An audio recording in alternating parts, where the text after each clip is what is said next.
আসসালামু আলাইকুম। আশা করি সবাই ভালো আছো। আজকে আমরা এসএসসি রসায়ন এর দ্বিতীয় অধ্যায় নিয়ে আলোচনা করব। দ্বিতীয় অধ্যায়ে আছে হচ্ছে পদার্থের অবস্থা। এটা এসএসসি রসায়নের দ্বিতীয় অধ্যায়ের লেকচার নাম্বার 1, প্রথম লেকচার এটা। তো আজকে আমরা মেইনলি এই পদার্থের অবস্থা যেহেতু শুরু করছি, তো আমরা এটা সম্পর্কে জেনে নিব এবং এই অধ্যায়ে যা যা আছে তা নিয়ে আমরা একটা মৌলিক আলোচনা করব। তো মেইনলি এই অধ্যায়ে আসলে আছেটা কি সেটা প্রথমে একটু জেনে নেওয়া যাক। আসলে এই অধ্যায়ে অবস্থা অনুযায়ী পদার্থ কত রকমের আছে এবং এই বিভিন্ন অবস্থায় পদার্থ কিভাবে যায় এবং বিভিন্ন অবস্থায় পদার্থের আসলে গঠন কেমন হয় আমরা সেই বিষয়গুলো নিয়ে আলোচনা করব। অর্থাৎ পদার্থের অভ্যন্তরীণ গঠনগুলো নিয়ে অ্যাকচুয়ালি আমরা এখানে আলোচনা করব। তাহলে প্রথমে যেহেতু আমাদের এখানে পদার্থের অবস্থা শিখতে চাচ্ছি, তাহলে আমাদেরকে আগে থেকে জেনে নেওয়া উচিত এই পদার্থটা আসলে কি। তো পদার্থ নিয়ে কথা বলতে গেলে মহাবিশ্ব নিয়ে একটু কথা বলতে হয়। আসলে মহাবিশ্ব হচ্ছে গঠিত হয় দুইটি জিনিস দিয়ে, একটি হচ্ছে শক্তি আর একটি হচ্ছে পদার্থ। শক্তি আর পদার্থ দিয়ে কিন্তু পুরো মহাবিশ্ব গঠিত হয়। তাহলে শক্তি ছাড়া বাকি সবকিছুই পদার্থ। তাহলে এখন পদার্থ আমরা চিনব কিভাবে? পদার্থ চেনার উপায় হচ্ছে দুইটি।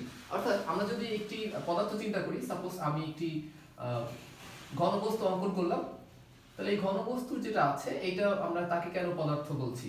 একটা ইট ধরো, এটা আমি এখানে এঁকে ফেললাম, এটার কেন পদার্থ আমরা একে বলবো? কারণ এইটার একটা ভর আছে, এটা একটা ভর আছে এবং এটার কি আসলে এটা একটা স্থান বা জায়গা দখল করে, স্থান বা সে জায়গা দখল করবে। তাহলে এর ভর আছে এবং সে স্থান বা জায়গা দখল করে, দ্যাটস ওয়াই সে হচ্ছে পদার্থ। তাহলে পদার্থ আমরা কাকে বলবো? আমরা পদার্থ তাকেই বলবো আসলে যার ভর থাকবে। পদার্থ হচ্ছে এমন একটি কিছু যার আসলে ভর থাকবে, তাহলে ও জায়গা দখল করবে, জায়গা দখল করে, আর হচ্ছে যার ভর আছে এমন কিছুকে আমরা কিন্তু পদার্থ বলি। এখন এই পদার্থটাই আসলে তিন রকমের হয়। তিন রকমের মধ্যে কি কি বলছি? এটাকে আমরা বলছি হচ্ছে কঠিন পদার্থ, নাম্বার 2 আমরা একে বলছি তরল পদার্থ, নাম্বার 3 সেটা হচ্ছে বায়বীয় পদার্থ। এখন এই পদার্থগুলো তিন রকমের কেন বা কি অনুসারে পদার্থ তিন রকমের? আসলে এই পদার্থ আসলে আমরা কি পড়ছি এখানে? অবস্থা পড়ছি, পদার্থের অবস্থা। তাহলে এই অবস্থা অনুযায়ী পদার্থ হচ্ছে আসলে তিন রকমের হয়। অবস্থায় পদার্থ তিন রকমের হয়। কঠিন এটাকে ইংরেজিতে বলা হয় সলিড, তরল এটাকে বলা হচ্ছে লিকুইড, আর বায়বীয় এটাকে ইংরেজিতে বলা হচ্ছে গ্যাস। তাহলে এই তিন ধরনের পদার্থ আমরা পাই। এখন এই তিন ধরনের পদার্থ আসলে কেমন ভাবে গঠিত হয় এটা নিয়ে আমাদের কিন্তু এই আলোচ্য বিষয়। তাহলে প্রথমে দেখে নিব এই তিন ধরনের পদার্থের মধ্যে কি কি মৌলিক গুণাবলী আছে। তো আমি যদি এই পদার্থগুলোকে একটু কাঠামোগত চিন্তা করি, তাহলে দেখা যায় এই কঠিন যে পদার্থটা আছে সেই কঠিন পদার্থের মধ্যে অবশ্যই কোনো না কোনো অণু আছে। তাহলে এই কঠিন পদার্থের মধ্যে যে অণুগুলো আছে এই অণুগুলো খুবই নিকটবর্তী অবস্থান করে, খুবই নিকট অবস্থান করে। এটা হচ্ছে কঠিন পদার্থের শেপ, সলিড। আর যদি তরল পদার্থ হয় তাহলে দেখা যায় এই তরল পদার্থের মধ্যে যে কণাগুলো আছে সেই কণাগুলো একটু দূরে, অর্থাৎ কঠিনের চেয়ে একটু দূরে অবস্থান করে, একটু দূরত্বে তারা অবস্থান করে। আর বায়বীয় বা গ্যাসীয়র মধ্যে কি হয়? এই পদার্থগুলো একেবারেই অনেক মুক্তভাবে অবস্থান করে। মুক্ত মানে এটার কোনো ফিক্সড জায়গা নেই, এরা মুক্তভাবে অবস্থান করে। তাহলে এটা হচ্ছে তরল, এটা হচ্ছে কিন্তু গ্যাসীয় পদার্থ। এখন এই কঠিন, তরল, গ্যাসীয় এই তিন ধরনের পদার্থ তিনটা ভাবে কেন আছে তার কারণ হচ্ছে দুইটি। এর মধ্যে একটি হচ্ছে এই কণাগুলোর মধ্যে যে আকর্ষণ বল সেটা, অর্থাৎ একটি কণা আরেকটি কণাকে আকর্ষণ করে। যেহেতু এটি একটি অণু, তাহলে এই অণু আর অণুর মধ্যে আকর্ষণ, এটাকে বলা হয় আন্তঃকণা আকর্ষণ, আন্তঃকণা আকর্ষণ বল। তাহলে এরা আন্তঃকণা আকর্ষণ বলের কারণে কিন্তু পরস্পরের লেগে থাকে। তাহলে এদের এইটার মধ্যে কি আন্তঃকণা আকর্ষণ বলটা বেশি, আর এই দুইটি কণার মধ্যবর্তী যে দূরত্ব এটাকে বলা হয় আন্তঃকণা দূরত্ব, আন্তঃকণা দূরত্ব। তাহলে দেখো কঠিন পদার্থের ক্ষেত্রে কি হচ্ছে? এই আন্তঃকণা আকর্ষণ বলটা বেশি, তরলের ক্ষেত্রে কি হচ্ছে? আন্তঃকণা আকর্ষণ বলটা কম। কেন কম? তার দূরত্বটা বেশি, কার তুলনায়? কঠিনের তুলনায়। একইভাবে গ্যাসীয় পদার্থের ক্ষেত্রে কি হচ্ছে? এদের আন্তঃকণা আকর্ষণ বলটা একেবারে নেই বললেই চলে। কেন? কারণ এই পদার্থের মধ্যে কণাগুলো দূরত্ব অনেক বেশি, অর্থাৎ এরা প্রায় মুক্তভাবে অবস্থান করে। এখন এই পদার্থগুলো মুক্তভাবে অবস্থান করে যেহেতু আমরা গ্যাসীয় বলছি, তাহলে এদের মধ্যে যে আন্তঃকণা দূরত্ব সেটা কিন্তু একেবারে নেই বললে চলে, কারণ অনেক বেশি। মানে আমরা এটাকে দূরত্ব যেটা আছে এটাকে আমরা গেস করতে পারবো না যে কত বেশি আছে, ফিক্সড মাপ বলা যাবে না, এটা মুক্তভাবে থাকে, মানে দূরত্বটা কখনো ফিক্স থাকে না। এই কণার থেকে এই কণার দূরত্বটা এখন একটু কম আছে, আবার এটা বেশি হতে পারে, এটা কম হতে পারে। যেমন এটার থেকে এটা দূরত্ব অনেক বেশি, বাট এটার থেকে এটা দূরত্ব কিন্তু অনেকটা কম। তো এটা কিন্তু কোনো ফিক্সড দূরত্ব নাই। তাহলে এই ক্ষেত্রে এটার কণার আকর্ষণ বলটা কি হবে, অনেক বেশি হবে, দূরত্ব অনেক কম হবে। এটার ক্ষেত্রে কি হবে, আন্তঃকোণ আকর্ষণ বল মোটামুটি বা মাঝামাঝি অবস্থায় থাকবে। কার চেয়ে মাঝামাঝি, কঠিনের চেয়ে কি হবে কম, তরলের চেয়ে বেশি। আর এটার আন্তঃকোণ দূরত্বটাও কি মাঝামাঝি লেভেলেই থাকবে। আর এই ক্ষেত্রে গ্যাসীয় পদার্থের কি হবে, গ্যাসীয় পদার্থের ক্ষেত্রে এই যে আন্তঃকোণ আকর্ষণ বলটা, এই বলটা একেবারেই কম থাকবে, আর আন্তঃকণা দূরত্বটা কি হবে অনেক বেশি থাকবে। এই আন্তঃকণা আসলে এটাকে আমি কিন্তু আসলে অণু বোঝাচ্ছি, এটা কিন্তু অণু। এখন এই পদার্থগুলো এই যে কঠিন তরল বায়বীয়, এটা কিন্তু রূপান্তর হতে পারে, কঠিন থেকে তরলে রূপান্তর হতে পারে, আবার তরল থেকে কিন্তু গ্যাসীয় পদার্থে রূপান্তর হতে পারে, কঠিন থেকে তরল, তরল থেকে গ্যাসীয়। এখন এই রূপান্তরটা কেন হবে, কিভাবে হবে, যদি একটু চিন্তা করি যে এখানে কিন্তু কণাগুলো কাছাকাছি ছিল, এখানে দূরে আছে, এখানে মুক্তভাবে আছে, তাহলে আমাদের টার্গেট থাকবে হচ্ছে যদি আমরা এই কণাগুলোকে দূরে নিতে পারি, যদি মুক্ত করতে পারি, তাহলে কিন্তু পদার্থের অবস্থা চেঞ্জ হয়ে যাবে। অর্থাৎ আমরা যদি এই কঠিন পদার্থটাকে যদি কোনোভাবে এই কণাগুলোকে দূরে সরাতে পারি তাহলেই সম্ভব। এখন দূরে কি করে সরাবো, আসলে এই কণাগুলোর মধ্যে এই যে আমি এখানে বললাম যে আন্তঃকণ আকর্ষণ বল, আসলে আন্তঃকণ আকর্ষণ বল ছাড়াও এটার মধ্যে কিন্তু আরেকটা শক্তি কাজ করে। এই আন্তঃকণ আকর্ষণ বল ছাড়াও এটার মধ্যে একটা শক্তি কাজ করে, যে শক্তির নাম হচ্ছে গতিশক্তি।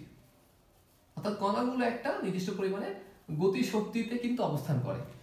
তো এই কঠিন পদার্থের মধ্যে গতিশক্তিটা কিন্তু কম, অর্থাৎ যার কারণে সে একটা জায়গায় ফিক্সড অবস্থান করছে, নড়াচড়া করছে না। তরল কিন্তু দূরে আছে কেন, কারণ এই দুইটা কণা গতিশক্তি বৃদ্ধি পেয়ে দুইজন দুই দিকে চলে গেছে। আর গ্যাসীয় পদার্থের ক্ষেত্রে কি হবে, গ্যাসীয় পদার্থের ক্ষেত্রে এই কণাগুলোর গতিশক্তি অনেক বেশি, তাই এরা একে অপরকে থেকে অনেক বেশি দূরে চলে গেছে। এটাই হচ্ছে বিষয় আসলে। এখন আমরা এই গতিশক্তিটাকে যদি বাড়াতে পারি, পদার্থ কঠিন থেকে তরল হয়ে যাবে। আর যদি এটা তরলেরও বাড়াই, গতিশক্তি আরো বাড়াই, এটা হয়ে যাবে কি গ্যাসীয় পদার্থ। তাহলে এই কঠিন থেকে তরল, তরল থেকে গ্যাসীয় পদার্থ আমাদের কি করতে হবে, কণাগুলোর মধ্যে গতিশক্তি বাড়াতে হবে। আর গতিশক্তি বাড়ানোর ফলে কি হবে, তাদের মধ্যে কিন্তু এই আন্তঃকণ আকর্ষণ বলটা কিন্তু কি হবে, এটা কিন্তু কমে যাবে। কারণ যত কাছাকাছি থাকবে ততই আকর্ষণ বল বেশি কাজ করবে, যতই দূরে যাবে ততই আকর্ষণ বলটা কম কাজ করবে। তাহলে যখন আমরা এই কণার গতিশক্তি বাড়াবো সে তরল হয়ে যাবে, যখন তরলের গতিশক্তি বাড়াবো তখন সে গ্যাসীয় পদার্থ হয়ে যাবে। এই গতিশক্তি বাড়াতে হবে তাপ প্রদান করে, তাপ প্রদান করে গতিশক্তিটাকে বাড়াতে হবে। তাহলে আমরা যদি এই পদার্থের কঠিনের যদি আমরা তাপ বাড়াই, তাহলে কি হবে, এই পদার্থটার এই কণাগুলোর মধ্যে গতিশক্তি বৃদ্ধি পাবে এবং আন্তঃকণ আকর্ষণ বলটা কমে যাবে। একটা নির্দিষ্ট তাপমাত্রায় গিয়ে কি হবে, এই কঠিন পদার্থটা তরলে পরিণত হয়ে যাবে। আবার এই তরল পদার্থের মধ্যে যদি আমরা আবার তাপ প্রয়োগ করি, তাহলে কি হবে, এই পদার্থের মধ্যে কণাগুলোর গতিশক্তি আরো বৃদ্ধি পাবে এবং তাদের মধ্যে আন্তঃকণ আকর্ষণ বলটা আরো কমে যাবে, যার ফলে পদার্থটা কিসে হবে, সে গ্যাসীয় পদার্থে পরিণত হয়ে যাবে। সিমিলারলি আমরা যদি এটাকে আবার তাপ কমিয়ে দেই গ্যাসীয় পদার্থের, সে কিন্তু পুনরায় আবার তরলে পরিণত হয়ে যাবে। আবার আরো যদি কমিয়ে দিলে কি হবে, তরল থেকে সে আবার পুনরায় কঠিনে পরিণত হয়ে যাবে। এখন এই কঠিন থেকে তরল এটাতে পরিণত হওয়ার প্রক্রিয়াটাকে বলা হচ্ছে গলন প্রক্রিয়া। এটার নাম হচ্ছে গলন। কঠিন থেকে তরল হওয়ার প্রক্রিয়াটাকে বলা হয় গলন। আর গলন যে তাপমাত্রায় হয় সেটাকে বলা হয় গলনাঙ্ক। একইভাবে তরল থেকে যখন বায়বীয় হয়, এই বায়বীয় হওয়ার প্রক্রিয়াটাকে বলা হচ্ছে স্ফুটন। আর এই স্ফুটনটা যে তাপমাত্রা হয় তাকে কিন্তু বলা হয় স্ফুটনাঙ্ক। তাহলে আমরা একই সাথে কিন্তু এখানে গলন শিখে ফেললাম, স্ফুটন শিখে ফেললাম, গলনাঙ্ক, স্ফুটনাঙ্ক শিখে ফেললাম। এখন এই যে কণার গতিশক্তিটাকে ব্যবহার করে আমরা একটা পদার্থকে কিন্তু কঠিন থেকে তরল, তরল থেকে বায়বীয় করে ফেললাম। তাহলে এই যে কণার গতিশক্তি ব্যবহার করে আমরা তাকে যে কঠিন থেকে তরল, তরল থেকে বায়বীয় বানালাম কোনো পদার্থের, এই প্রসেসটাকেই বলা হচ্ছে পদার্থের কণার গতি তত্ত্ব। তাহলে আমরা এখন এখান থেকে অনেক কিছু জানতে পারলাম, কঠিন পদার্থ, তরল পদার্থ, আমরা এটার গলন প্রক্রিয়া জানলাম, স্ফুটন প্রক্রিয়া জানলাম, গলনাঙ্ক, স্ফুটনাঙ্ক জানলাম, এবং আমরা একই সাথে কিন্তু আন্তঃকণ আকর্ষণ বলটা কি এটাও বুঝতে পারলাম, এবং আমরা এখান থেকে আন্তঃকণার গতিশক্তিটাও কিন্তু আমরা এখানে জানতে পারলাম, এবং গতিশক্তির সাহায্যে আমরা কি পদার্থের কণা তত্ত্বটাও কিন্তু আমরা এখান থেকে ব্যাখ্যা করতে পারলাম। আচ্ছা, এই বিষয়ে রিলেটেড কথাগুলো আমি একটা নোটে দিয়ে দিই সুন্দর করে সাজিয়ে। তোমরা এই নোটটা আসলে হচ্ছে আমার ওয়েবসাইটেও পেয়ে যাবে, সেখান থেকে কালেক্ট করে দিবা। আই উইশ তোমাদের এটা সাজিয়ে গুছিয়ে পড়তে সুবিধা হবে। আমি তোমাদের মেইন থিমটা আসলে তোমাদেরকে বুঝিয়ে দিলাম। তাহলে আজকে এরপরে আমরা এখন শিখবো হচ্ছে এই কণার যে আমরা গলন স্ফুটনটা পড়লাম, স্ফুটনাঙ্কটা পড়লাম, এবার আমাদের শিখতে হবে হচ্ছে চাপটা কি, আসলে গ্যাসীয় পদার্থের চাপ কি। তো আমাদের চাপ শেখার জন্য আমাদেরকে আলাদাভাবে আবার কি শিখতে হবে, ব্যাপন ও নিঃসরণটা শিখতে হবে, ব্যাপন ও নিঃসরণ প্রক্রিয়া শিখতে হবে। তাহলে আমরা এখন আসি ব্যাপন প্রক্রিয়াটা কি এটা নিয়ে একটু কথা বলবো, এবং তার পাশাপাশি আমরা নিঃসরণ প্রক্রিয়ার কথা বলবো। এই ব্যাপন প্রক্রিয়াটা আমরা আসলে ছোট ক্লাসগুলোতেও পেয়েছি, ক্লাস 8-এ আমরা এটা পেয়েছি, 6-7-এ টুকিটাকে আমরা এই বিষয়টা কিন্তু পেয়েছি, নিঃসরণ ব্যাপনটা। তো এটা কিন্তু আমাদের সেই একই বিষয়, কোনো চেঞ্জ নাই। আমরা যদি চাই এটা কিন্তু একটু কষ্ট করলে কিন্তু মনে করতে পারি। তো আমাদের এখন আলোচ্য বিষয় হচ্ছে ব্যাপন প্রক্রিয়াটা। আমরা এখন ব্যাপন নিয়ে একটু কথা বলবো। এখন ব্যাপনটা কি, আসলে ব্যাপন একটা অটোমেটিক প্রসেস। সেটা কেমন, যে যদি অধিক ঘন কোনো এলাকা হয়, সেই ঘন এলাকা থেকে মানে ঘন মাধ্যম যদি বলি, ঘন মাধ্যম থেকে যদি কম ঘন মাধ্যমের দিকে, অধিক ঘন মাধ্যম লিখলাম আমি এখানে, অধিক ঘন মাধ্যম থেকে যদি কম ঘন মাধ্যমে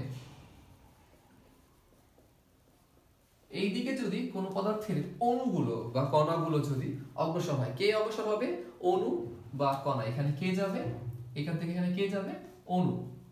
আমরা এটাকে কণাও বলতে পারি। যদি এইগুলো যায় অটোমেটিক, আমরা কোনো ধরনের হচ্ছে কি বল প্রয়োগ করবো না, তাহলে সেই ক্ষেত্রে এই ঘটনাটাকে বলা হবে ব্যাপন প্রক্রিয়া। এটা অটোমেটিক প্রসেস।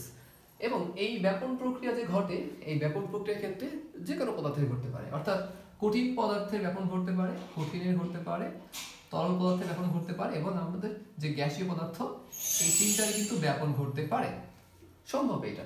এখন এই তিন ধরনের পদার্থের যদি ব্যাপন যে ঘটতেছে, এই ব্যাপন ঘটার ক্ষেত্রে কিন্তু আবার একটা পার্থক্য আছে, যে ব্যাপন কাদের বেশি হবে, তাই না? যেই পদার্থের কণাটা হালকা হবে, স্বাভাবিকভাবে তার ব্যাপন হারটা বেশি হবে। কেন? কারণ যেহেতু হালকা, তার ভর কম, তাহলে একটা জায়গা থেকে একটা জায়গাতে তার প্রবাহিত হতে শক্তিও কম লাগবে। তাহলে আমরা যদি কিছু গ্যাসীয় পদার্থ নিই, আমরা যাদের ব্যাপন হারটা দেখবো, যে ব্যাপন হার বলতে আসলে কে দ্রুত ঘন থেকে মানে হালকার দিকে বেশি যেতে পারে। তো আমরা কয়েকটি গ্যাসীয় পদার্থ নিই। সাপোজ আমি যদি এখানে অ্যামোনিয়া গ্যাসটা নিলাম, NH3 অ্যামোনিয়া গ্যাস নিলাম, আমি এখানে কার্বন ডাইঅক্সাইড গ্যাস নিলাম। তো আমি দুইটা গ্যাসের মধ্যে কম্পেয়ার করবো, যে এই দুইটা গ্যাসীয় পদার্থ যদি আমি এক জায়গায় রেখে দিই, তাহলে দুইটা গ্যাস একটা জায়গা থেকে অন্য জায়গাতে যে ছড়িয়ে পড়বে, এই ছড়িয়ে পড়ার ক্ষেত্রে কে আগে ছড়িয়ে পড়বে। সো আমরা অ্যামোনিয়ার ক্ষেত্রে যদি কাজ করি, আমাদের এটার আণবিক ভরটাকে বের করতে হবে। আমাদের যে কার্বন ডাইঅক্সাইড, আণবিক ভরটাকে বের করতে হবে। সো আণবিক ভর বের করতে আমাদের কি লাগবে, এই প্রত্যেকটা পদার্থের যে পরমাণুগুলো আছে, এই পরমাণুগুলো আমাদের পারমাণবিক ভরটা জানতে হবে। সো নাইট্রোজেন যেটা, এটা পারমাণবিক ভর হচ্ছে এখানে কত, 410। হাইড্রোজেনের পারমাণবিক ভর কত, এখানে হচ্ছে 1। তো একটি হাইড্রোজেন পারমাণবিক ভর হচ্ছে এখানে 1। তো আছে মোট কয়টি, 3টি। সো দ্যাটস ওয়াই গুণ 3। তাহলে কি হচ্ছে এখানে, আমরা পাচ্ছি 17 গ্রাম ভর পাচ্ছি। এটা কি পাচ্ছি, এটা আমরা এখানে একটা আণবিক ভর পাচ্ছি। এটা কার, আমরা পারমাণবিক ভরটাকে দিয়ে আমরা আণবিক ভরটাকে বের করলাম। আবার এখানে যদি কার্বন ডাইঅক্সাইডটাকে ক্যালকুলেট করি, আমরা এখানে জানি কার্বনের পারমাণবিক যদি ভর বলি সেটা কত, এটা হচ্ছে 12। অক্সিজেনের পারমাণবিক ভর কত যদি বলি, এটা অক্সিজেন হচ্ছে এখানে 16। অক্সিজেন এখানে কয়টি আছে, 2টি আছে। সো গুণ 2। সো দ্যাটস আমরা এখানে কত পেলাম, 12 প্লাস 32। সো এটা হচ্ছে 44 গ্রাম পেলাম। তো আমরা এখানে যদি একটু লক্ষ্য করে দেখি এখানে, যে আসলে এই পারমাণবিক ভর দিয়ে আমরা আণবিক ভরটা যে বের করলাম, এই আণবিক ভর আসলে এখানে কার্বন ডাইঅক্সাইডের বেশি, আর হচ্ছে এখানে অ্যামোনিয়া গ্যাসের কম। সো দ্যাটস ওয়াই এখানে ভারী কে, ভারী হচ্ছে এখানে কার্বন ডাইঅক্সাইড, হালকা হচ্ছে অ্যামোনিয়া। তাহলে এই দুইটি গ্যাসের মধ্যে কে আগে প্রবাহিত হবে, মানে কার ব্যাপন হারটা বেশি হবে। অর্থাৎ হার বলতে বোঝায় একক সময়ে যে কাজটা ঘটে। তাহলে একক সময় আসলে কে বেশি ছড়িয়ে পড়বে, যে হালকা সেই কিন্তু ছড়িয়ে পড়বে। তাহলে এখানে কে ছড়িয়ে পড়বে আগে, এখানে অ্যামোনিয়া গ্যাসটা আগে ছড়িয়ে পড়বে। এভাবে আমরা বিভিন্ন পদার্থের কিন্তু ব্যাপন হারটা এভাবে তার আণবিক ভর দ্বারা কিন্তু নির্ণয় করে ফেলতে পারি। এবার আমরা দেখবো হচ্ছে নিঃসরণটা। নিঃসরণ খুবই সিম্পল একটা বিষয়। আসলে ব্যাপন হারটার সাথে নিঃসরণের একটা মোটামুটি ভালোই মিল আছে। সেটা কেমন, যে নিঃসরণটার ক্ষেত্রে, এই ক্ষেত্রে যেমন আমাদের কোনো বল প্রয়োগ করতে হলো না, নিঃসরণটার ক্ষেত্রে কোনো বল প্রয়োগ করতে হবে। সেটা কেমন, যে অধিক চাপ যুক্ত এলাকায়, এটা ছিল কি অধিক ঘন মাধ্যম। তো আমাদের নিঃসরণের ক্ষেত্রে কি ঘটবে, নিঃসরণ যদি আমি একটু ব্যাখ্যা করি তাহলে ব্যাপারটা কি দাঁড়ায়। নিঃসরণের ক্ষেত্রে ঘটবে যে অধিক চাপ যদি থাকে কোনো এলাকায়, তো অধিক চাপ যুক্ত এলাকা থেকে আসলে কম চাপ যুক্ত এলাকায় কি হবে, পদার্থের যে কণা, সেই কণাগুলো কিন্তু অণু বা কণা প্রবাহিত হবে। অণু বা কণা প্রবাহিত হবে। এই অণু বা কণা যে প্রবাহিত হবে সেক্ষেত্রে আরেকটা শর্ত কিন্তু আছে। এই অধিক চাপ থেকে কম চাপ এলাকায় অণুগুলো প্রবাহিত হবে একটু সরু ছিদ্রপথের সাহায্যে। এক্সাম্পল দিলে আমি বলতে পারি সেটা কোনটা, যে আমাদের বডি স্প্রে ইউজ করি, সেই বডি স্প্রে, পারফিউম, এগুলো কিন্তু আসলে আমরা প্রেস করার পরে একটা চাপ যুক্ত এলাকা থেকে, মানে বেশি চাপযুক্ত এলাকা থেকে কম চাপযুক্ত এলাকার দিকে প্রবাহিত হয়। তাহলে এই যে আমাদের স্প্রের মধ্যে বা বডি স্প্রের মধ্যে কি থাকে, বোতলে কিন্তু অনেক বেশি চাপ থাকে। তো অনেক বেশি চাপযুক্ত এলাকা থেকে কি হয়, কম চাপ এলাকার দিকে কিন্তু প্রবাহিত হয়। তাহলে এই যে অধিক চাপযুক্ত এলাকা থেকে সরু ছিদ্রপথ দিয়ে কম চাপযুক্ত এলাকায় যে প্রবাহিত হলো, এই প্রবাহিত হওয়ার প্রক্রিয়াটাকে কিন্তু বলা হচ্ছে নিঃসরণ। তাহলে পার্থক্যটা কোথায়? এই ক্ষেত্রে ঘন মাধ্যম থেকে হালকা মাধ্যমে যাচ্ছে, এখানে অধিক চাপ থেকে কম চাপের দিকে যাচ্ছে। এই ক্ষেত্রে কোনো সরু ছিদ্রপথ দরকার নাই, কিন্তু এই ক্ষেত্রে কি হবে, সরু ছিদ্রপথের সাহায্যে কিন্তু যাবে। তাহলে এই হচ্ছে ব্যাপন আর নিঃসরণের মধ্যে পার্থক্য, এটা আমরা দেখলাম। এবার আমরা দেখবো গ্যাসীয় পদার্থের চাপ, অর্থাৎ আমরা এখন প্রেসার বা চাপ নিয়ে কথা বলবো। চাপের ইংরেজি হচ্ছে প্রেসার, প্রেসার বা চাপ। এখন আমরা যদি চাপের ডেফিনেশনটা জানি তাহলে আমাদের এটা পড়তে খুবই সুবিধা হবে। আসলে চাপ হচ্ছে একক ক্ষেত্রফলে প্রযুক্ত বল, অর্থাৎ একটা নির্দিষ্ট ক্ষেত্রফলে আমরা যে পরিমাণ বল প্রয়োগ করব, আসলে এই ক্ষেত্রফলে বল প্রয়োগ করার ফলে ওই জায়গাটাতে একটা, অর্থাৎ ক্ষেত্রফলের যে তলটা, ওই তলে কিন্তু একটা চাপ অনুভূত হবে। অর্থাৎ আমরা প্রেসারটাকে নির্ণয় করতে পারি বল ভাগ ক্ষেত্রফল দ্বারা। আমরা এই কোশ্চেনটা কিভাবে পেলাম এটা আমি দেখাবো, আমরা ইকুয়েশনটা কিভাবে পেয়েছি। তো প্রথমত এখানে ইকুয়েশনের পাওয়ার কারণটা হচ্ছে এভাবে, যে আমরা যদি ধরে নিই যে এ ক্ষেত্রফলে, মানে একটা নির্দিষ্ট পরিমাণের ক্ষেত্রফল আমরা জানি না, আমরা ধরে নিলাম যে এ পরিমাণ ক্ষেত্রফলে বল প্রযুক্ত হয় বা বল আমরা প্রয়োগ করেছি এফ পরিমাণ। তাহলে আমরা নির্ণয় করতে পারি অবশ্যই যে 1 ক্ষেত্রফলে, মানে 1 মিটার স্কয়ার আর কি, ক্ষেত্রফলে বল প্রযুক্ত হয় কত, F ডিভাইডেড বাই 1, ঐকিক নিয়মে কাজটা করে ফেললাম। তাহলে এই যে একক ক্ষেত্রফলে প্রযুক্ত বলকে কিন্তু চাপ বলা হয়। তাহলে একক ক্ষেত্রফল বলের মান আসলে কি আসলে F বাই A, তাহলে আমরা বলতে পারি P equal F by A। তাহলে P equal F by A দিয়ে কিন্তু আমরা আসলে কি করতে পারি, গ্যাসের পদার্থের চাপ নির্ণয় করতে পারি।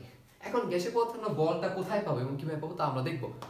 তো গ্যাসের পদার্থের ক্ষেত্রে এই বলটা অ্যাকচুয়ালি পাওয়া যায় পদার্থের কণাগুলোর দ্বারা। অর্থাৎ আমরা যদি একটি চার কোণাকার কোনো অংশ নিই, আমি একটি বক্স নিলাম, যে বক্সটা একটা আবদ্ধ বাক্স, আমি এখানে কিছু কণা নিলাম। কেন নিলাম? কারণ এখানে কিছু গ্যাসীয় পদার্থ আছে। তো দেখা যাবে গ্যাসীয় পদার্থগুলো কি করবে, এই পাত্রের গায়ে বল প্রয়োগ করবে, কারণ তাদের গতিশক্তি আছে, তাই তারা পাত্রের গায়ে কি করবে, বল প্রয়োগ করবে। আমি যদি কোনো গোলাকার পদার্থ নিই, যেমন সাপোজ আমি যদি একটা বেলুন নিই, তাহলে বেলুনের ক্ষেত্রেও কি করবে, দেখা যায় বেলুনের ক্ষেত্রেও এর মধ্যে যে কণাগুলো আছে সেই কণাগুলো কি করবে, কণাগুলো কিন্তু বেলুনের গায়ে বল প্রয়োগ করবে। তাহলে এই যে কণাগুলো যে বল প্রয়োগ করলো, সেই বলের মান, সেই বল এইখানে যে ক্ষেত্রফলে সে বল প্রয়োগ করেছে, যতটুকু ক্ষেত্রফল এখানে আছে, এইখানে যতটুকু ক্ষেত্রফল আছে, সেই ক্ষেত্রফল যে পরিমাণ বল প্রয়োগ করেছে, অর্থাৎ এই টোটাল যে ক্ষেত্রফলটা, এটা দ্বারা কিন্তু আমরা ক্যালকুলেট করে ফেলতে পারি প্রেসার বা চাপের পরিমাণ। এই হচ্ছে অ্যাকচুয়ালি গ্যাসের চাপ নির্ণয় করার ক্ষেত্রে ওয়ে, অর্থাৎ গ্যাসকে আবদ্ধ জায়গায় রাখতে হবে। তাহলে আমরা আজকে মোটামুটি শিখলাম এখানে পদার্থ কি এটা শিখলাম, কঠিন তল বায়ু পদার্থ সম্পর্কে মৌলিক আইডিয়া নিলাম। আমি এটা থেকে শর্ট একটা ব্যাখ্যা করলাম। কেন করলাম? কারণ তোমরা কঠিন তল বায়ু সম্পর্কে আগে থেকেই জানো। এরপর এখান থেকে আমরা দেখলাম কঠিন তল বায়ু থেকে কিভাবে রূপান্তরিত হয় পদার্থগুলো তাপের সাহায্যে। এরপর পদার্থের কণাগতি তত্ত্ব শিখলাম। তারপর আমরা এখান থেকে ব্যাপন নিঃসরণ শিখলাম। এখান থেকে আমরা গ্যাসীয় পদার্থের চাপটাকে দেখলাম কি করে চাপ সৃষ্টি হয়। খুবই সহজ অধ্যায়, আই উইশ বুঝতে পারবা। আর এরপর আমরা লেকচার 2 নিয়ে হাজির হব ইনশাআল্লাহ এই অধ্যায়ে। সবাই ভালো থাকো, সেই পর্যন্ত সবার জন্য অনেক অনেক দোয়া শুভকামনা থাকলো। খোদা হাফেজ, আসসালামু আলাইকুম।